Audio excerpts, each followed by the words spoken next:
Okay, hello everybody. Welcome to this first installment. I hope you enjoy this. I'm here with Zach. Hi. And he's somebody I know. And we're just going to talk about a few questions regarding this issue, and hope you enjoy. And the title of this specific section is Combating the People's Republic of China's Influence. Okay, so Zach, do you feel that the West should be almost interfering in the Chinese affairs? What do you say to that? I guess it means like what you mean by affairs, like Chinese affairs. Like, is the Belt and Road Initiative, for example, Chinese affairs, or Uyghur camps in Xinjiang, or Hong Kong, or Taiwan? I guess it means what you. Depends what you mean. I mean, I think in terms of like actual intervention, like for example, with the thing in Xinjiang, obviously we're gonna be condemning that, but in terms of does the US or something have a right to invade Xinjiang to liberate the Muslims, or does it have the right to go into Hong Kong? Does Britain have the right to go into Hong Kong and liberate Hong Kong from the Chinese? Do we have the right to do that, or do you think we should be solely condemning and pushing sanctions and things like that in China? How do you feel about that? So I guess if there are like significant human rights violations happening, like under the UN Human Rights Council, and they condemn it, I think you can make a case for it. But whether it's actually a good idea to do, I think, is a completely different question. So Okay. I don't think actually invading China is going to lead to much.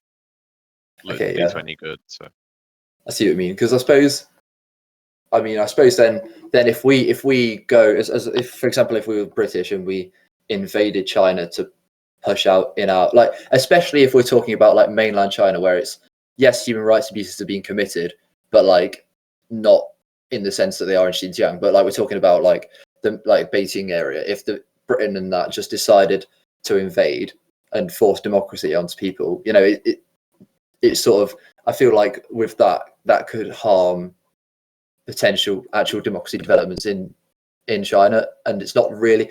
Surely it makes like us just as bad as China. Like obviously China invaded Tibet in 1950. It sort of makes us similar to that level, forcing ourselves onto that. Would you agree with me on that, or would you sort of disagree? I mean, it depends on the will of the people. If like the Chinese people are overwhelmingly willing to like overthrow the CCP and then like see a more like democratic leadership, then sure, I guess you could argue that. But I don't think just going into China right now and going, okay, she's out, we're Tsai Ing-wen is now your overlord, is kind of like, I don't think that's a good idea. As much as I would love it, like this, I don't think you can do that. Exactly. I mean, I've spoken to a few people from Iraq, and they say, for example, that when obviously Saddam Hussein was an evil man, there's no question about that. But in terms of after he was pushed out by the US and Blair, helped out, I suppose, helped the rebels to get rid of him. It caused. They say that it was worse, and that the democratic government put in by the US, helped perhaps put in is the wrong word, but helped to be developed by the US, was far less stable, and people were worse off than they were under Saddam. And I feel like as much as it was great that Saddam was gone, if you did the same thing to China, you could see a similar thing where people don't trust the government or something like that. Like, for example, for when the actual revolution happened in China, people were very angry with the government. And that's as well as the fight, but one of the reasons why people supported Mao so much was because of the instability of the government before and how it was split up into warlords and all that sort of stuff.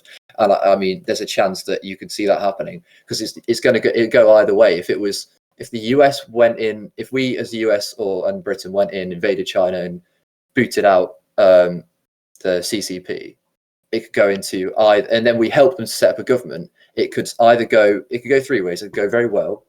It could go alternatively, it could go into a warlord state, like it was in the 30s, 40s time, or it could go into a failed democracy. And I think that's sort of the thing with interfering, in like straight up invasion.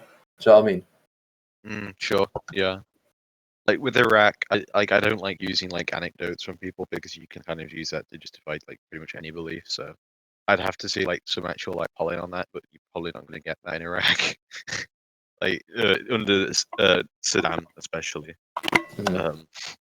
Like this article here from the Guardian, Saddam scores 100% in leadership ballot. I don't think it's not the most like transparent place. So I don't know if you can. It's really difficult to gauge that, I guess. But if it undermines the will of the people, then sure, yeah, I would make a case for that. But Okay. it kind of depends on what the will of the people that can show as well. Yeah, because I think I actually do genuinely think that if there were to be like a genuine election in China, the CCP would win big. Yeah, Especially, probably. maybe not in like Xinjiang and Hong Kong, definitely not. But in terms of like your Beijing area, your Ningbo, all that sort of area, maybe not Shanghai, but all the big areas that are very much concentrated with CCP. I think that would probably definitely be leading to a large CCP majority in a fairly elected government. I mean, it's kind of speculation, I guess, because you can't actually have any It is, transparent. Yeah, but yeah, I think I'd have to agree with you. Yeah. All right. So now, if we move on to the next question that we've got listed here, do you think one, are sanctions right? Two, are sanctions do they do anything? And are they enough? I don't feel like sanctions are the right approach to take. I feel like China's taken advantage of a lot of. We're heading into like an inevitably globalized economy, right? We're getting more and more globalized, and I think China's really like seen the opportunity in that. With like foreign investments, like cozying up to other parties, like, things like the Belt and Road Initiative, strengthening the nations to get returns on it. I think that China's really taken advantage of like globalism, whereas the West and especially America under Trump just did the total opposite. Like Trump made so many blunders in terms of like stopping China's influence. So increasing tariffs on India, which made Chinese imports like a lot stronger comparatively, because if you're putting tariffs on India, that's more trade for China. So just really like stupid decisions like that have led to China being able to grow and then take advantage of things that the West, Europe, like Western Europe and America haven't. When I think the best approach to take is to kind of play their own game and also go for that. So like lower tariffs or ideally no tariffs at all, like more free trade agreements, things like that. So American and European influence around the world can grow as well as Chinese influence. So would you say that we shouldn't sanction China? Are you saying that like are you going by the David Cameron approach of like trade with them and try and change them through doing that? I think it's is that your sort of idea? Create competition, because they're not being challenged on anything they're doing when really they should be, and really it's not unrealistic to say that they could be. So I don't really know about sanctions if they do anything, but it's not like it's not the solution I'm really cared about. Like, yeah, I'm more interested in beating them through trade. Yeah, I see that. I would agree with you, obviously, to an extent. I don't know. I think that with the sanctions on India, I'd say I don't really know much about that, but I would probably say is a bad idea, as you said. But I think that like I feel like it's wrong to sanction for the sake of trade, but I do feel, especially in the case of like I think it was Carrie Lam and like Theresa Cheng, Chris Tang, all these people who were involved in implementation of the national security law, and a few CCP officials as well, were all sanctioned by the US because of their failure to support one one country, two systems. So I think in terms of that context, in terms of failing to do things, sanctioning is a good way, because it's almost like saying this is wrong, without actually going to the extent of like going in. I see what you mean about trade, and I would agree with you to an extent, but I think with like if Xi Jinping, the governors of Xinjiang, people who are in charge of Inner Mongolia, I do feel that, in terms of if they've committed human rights violations, they should be sanctioned.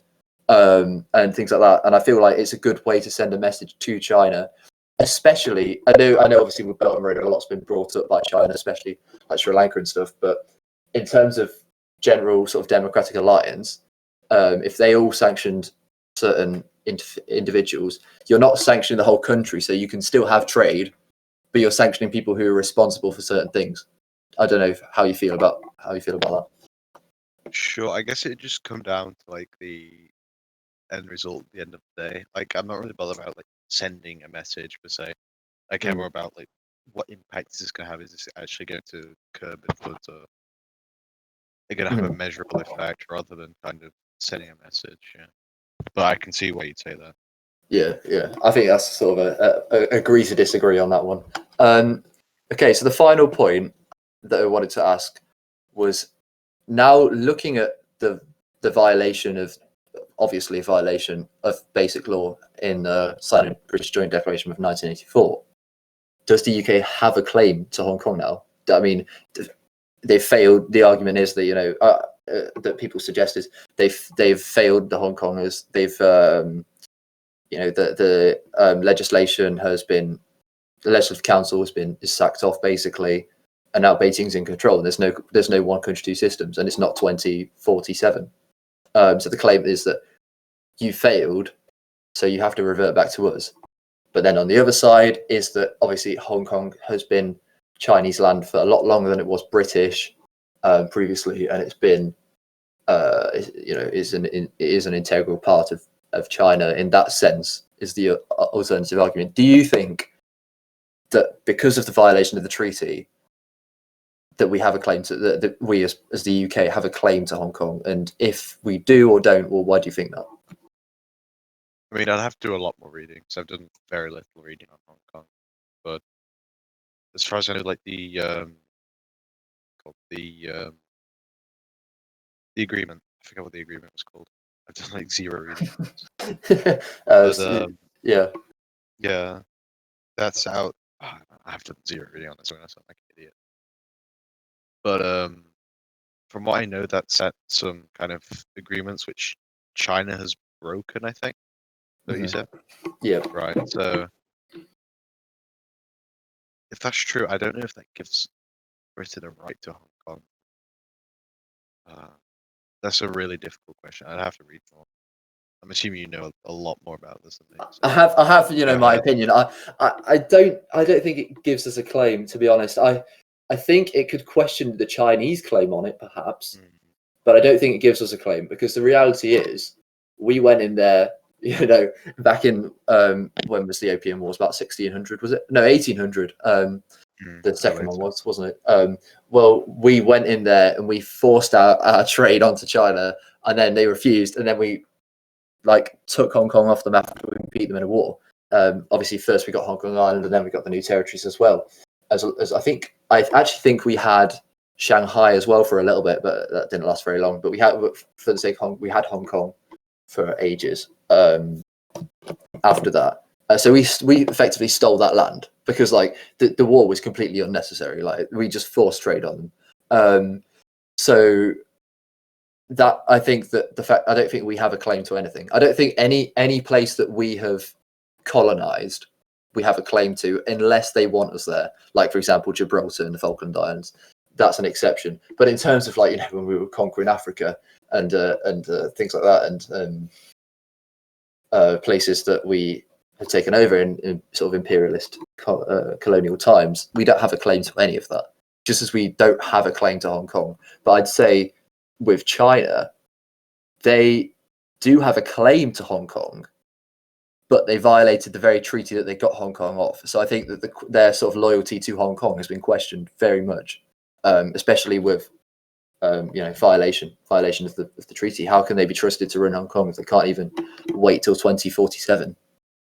So I'd say both countries. I'd say Britain definitely doesn't have a claim. I'd say China has a claim to the land, but if then the people don't want them there, and as seen in the local elections, which obviously we can go into enough time, but with that, it's Britain doesn't have a claim. China has a claim to the land, but it doesn't have the I feel like the trust to carry out its obligations, basically. I think that's how I see it anyway. Yeah, I mean, again, it would kind of depend on what like Hong Kong themselves actually want, which is really hard to figure out because the CCP isn't exactly transparent. So Yeah. yeah, I don't know. I don't think so, but I could probably be swayed if I read a bit more. So Fair enough. Okay, I think that sums it up. It's a nice brief one. yeah, and I think that we've addressed some important questions. If anybody is interested in coming on or has something to say about really anything, I don't really mind. Just let me know, and we can do something. I hope you've all enjoyed this. Zach, do you want to say anything before I cut it off?